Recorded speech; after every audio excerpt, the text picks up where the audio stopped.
Hello, this is Karia again, and I have another video for you today. Today I will be talking about what I think is probably the one tool that every colorist needs, and that's a color wheel.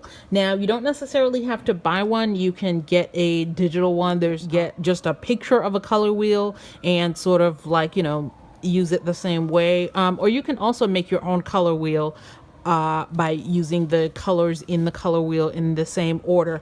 But I specifically like this color wheel, and I've seen a lot of them. I went to the art store and I looked at all their options, and I liked this one the best out of all the ones I looked at. And there's a lot of features in this color wheel. This is probably, like, if you get this color wheel, then this gives you a lot of what you will need to improve your coloring with really just one step, is just getting a color wheel and learning how to use it. So that's what we're going to talk about in this video. We're going to talk about this specific color wheel, learning how to use it, and ways that you can and all the information that's here, as well as how you can use this information to improve your coloring. So let's get started. This is a color wheel. This is a large color wheel from the Color Wheel company, and this is the packaging. Now, this is unopened, but I did have another one. I don't have it anymore because hold on, I apologize for the noise here.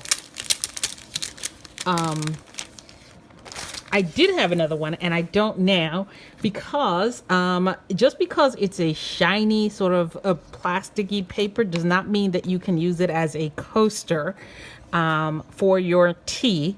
So I advise that you not do that. All right, so this color wheel, what I like about here is that this has a lot of information so that you can use this color wheel effectively without having a lot of knowledge about color theory. So they'll explain to you what warm colors are, so they give you where all the warm colors are, and then they show you right here, hold on, they show you here where all the cool colors are, and then you can use that to sort of understand a little bit more about. So for example, let's try here. For example, let's say here is your blue. This is your cooler blue, and this is your warmer blue.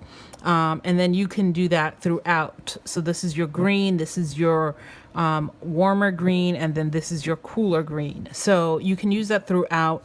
You get a little bit of information on how color mixing works, a little bit on color mixing. So for example, if you take red up here, if you take red and you add red, obviously you get red. If you add yellow, you get orange. And then if you add blue, you get purple. So we all remember that from school. But what I like here is that this has other colors as well. So then you can see your red for your, and so it changes. And then as you start adding colors, for example, like here, you get like a sort of brownish color, and so on. Then you add white and you add black. And so what I like here is not so much that it has the main colors, but that it has some additional colors as well. But that it also shows you the white and the black.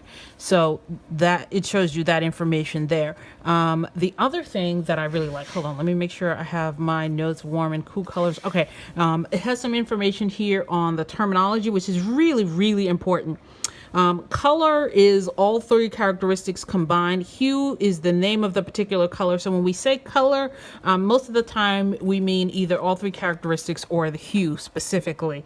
So the hue can be a little bit different. So you can have colors in the same hue, but with a different value. So value is the lightness and the darkness and the intensity.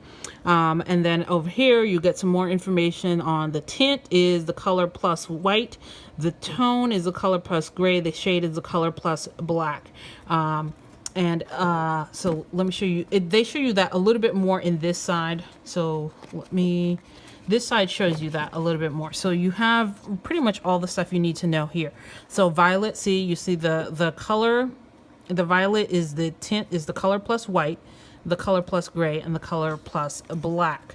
And one of the ones where I find that to be the most interesting is right here in the yellow.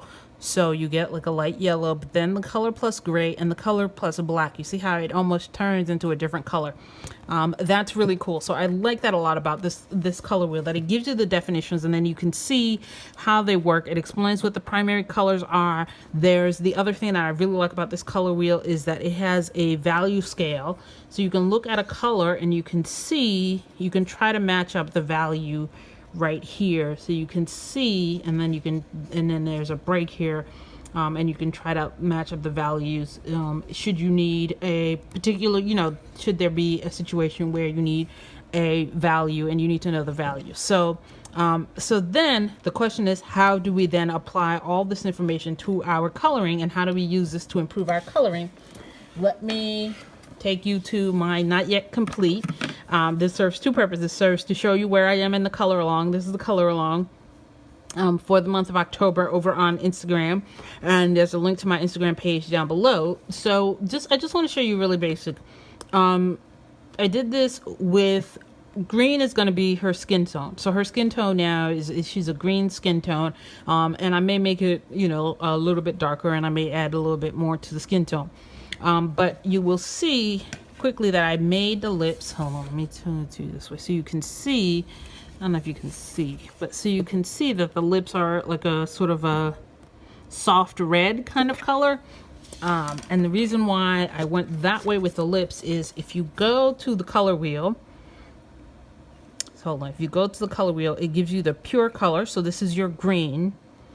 And then what you can do with these colors is you can do the complementary color for green is red. So the complementary color is straight across. Then there's a split complementary. The split complementary for the green would be would not be straight across, but rather would be these two colors here. And then you can use that in your coloring pages to provide the accents for your main subject. So for example, here the main subject is going to be green. So I'm going to use this as I do my coloring and as I do my color selection. Keep in mind about the color wheel is to sort of decide in advance kind of how you want to do it. If you want to use, in this case, I want to focus on the complementary colors, and I want to stick to using complementary colors. But you could also have gone with using a triad, which would have been green, orange, and violet, or you could have gone with using a split complementary, which would have been green, orange, red, and red, violet. So that's another way that you could have gone with this specific picture. But this will give you a real good sense of sort of where you want to go with your picture. And it's a great way to have different color ideas. So even if you want to do something that's monochrome, you can use this to sort of see what your monochrome might look like. So you have your green, your blue green, and then you can sort of see the different things that you can do if you decide to go monochrome. Overall, there's just a lot to go over, and I don't necessarily want to go over everything, but they do explain everything. Like I said earlier, they do have a really good job of giving you the definition and then giving you the tools so that you understand the definition right here all in one. So for example, monochromatic would be any tone, tint, or shade of just one color. So if you decide to do monochromatic for blue, then everything in the page would be just various tints, tones, and shades of blue. And you can use that to create some really interesting pieces. I actually got this for my knitting and for my spinning yarn. As I told you guys in the past, I spin my own yarn. And I actually got this for my spinning of the yarn, because when you spin your own yarn, you can make a lot of choices. And I definitely wanted to avoid having a muddy mess. So this helped me to look at ways to avoid having a muddy mess and not get colors that I didn't want to get. So using this, I found this to be really effective for that too. So you can use this for other projects as well. I'm going to take a break right here, and I'm going to go and get a couple of finished pages and show you how I use various aspects of this to help me both pick the colors and how I did everything.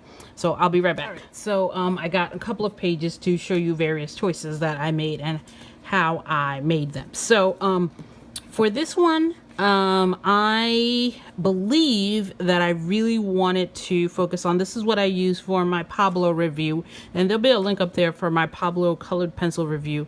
But what I did here is I really wanted to focus on the green here, and it's the second time I've used green as a base, but I swear it's not the only color I use. But anyway, so I wanted to focus on the green, and I really wanted the green to pop.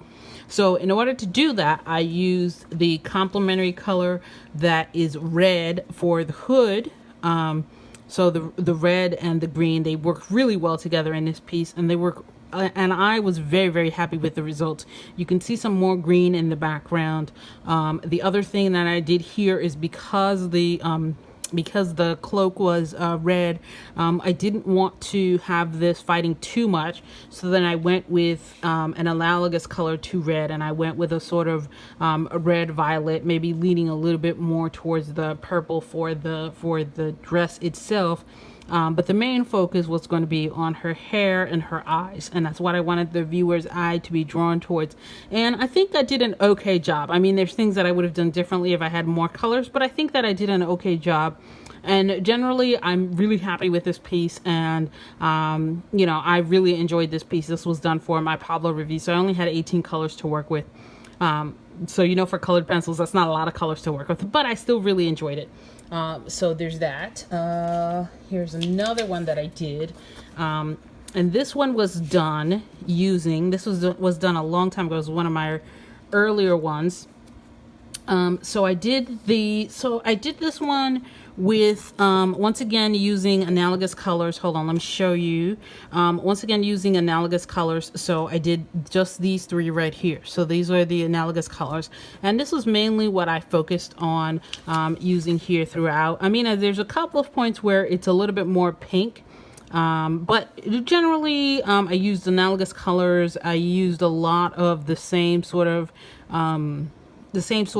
various shades of violets and red violets and a little bit of pink. And overall, I think it creates a really nice cohesive image. Now in the background, this is where I feel like I messed up a little bit. In the background, I was kind of trying the Neocolor One crayons, and I used this really bright, vibrant yellow.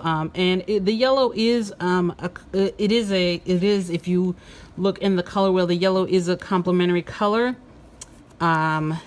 See, the yellow is a complementary color to violet, but I still felt like it was too strong a yellow, and I think it would have done a little bit better if I had used just a little bit of softer yellow, because I think it draws the eye a little bit too much. So that's one way in which you can sort of overdo it a little bit. So I think I overdid it a little bit with that yellow. So you want your complementary color to be a complement, and you don't want the complementary color to be like fighting with the main color. So in this case, I really had them fighting with each other in this area, and I think like it just takes away too much from the picture, and I should have done it more like this with the more lighter toned yellow, and I think it would have turned out much better. And I don't know if you can see, but I used a lot of the purples for the cloud as well, and I used a lot of the yellows up here at the top of the cloud. So that's how I did this one. And this one was done in a much more similar way. So the same thing I did here, except that I went the other way in terms of using analogous colors. So here, if you see, I did the blue violet, and then so the analogous colors were kind of more here. And there's a little bit here, but it's mainly goes sort of more in this direction as opposed to going more in this direction.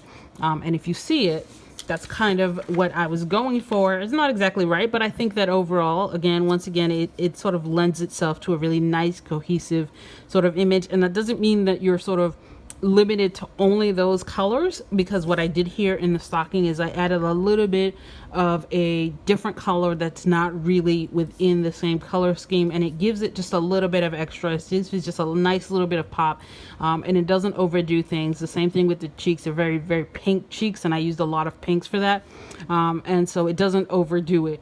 So overall, once again, I was really happy with this piece.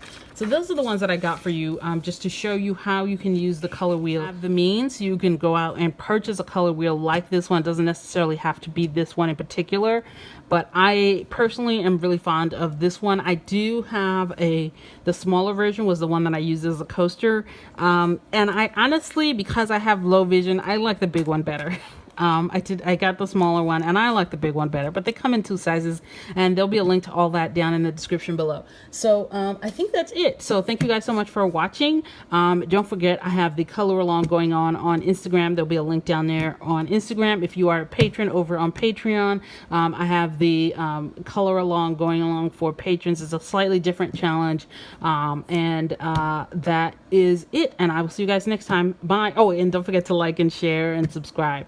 All right, I'll see you guys next time. Bye.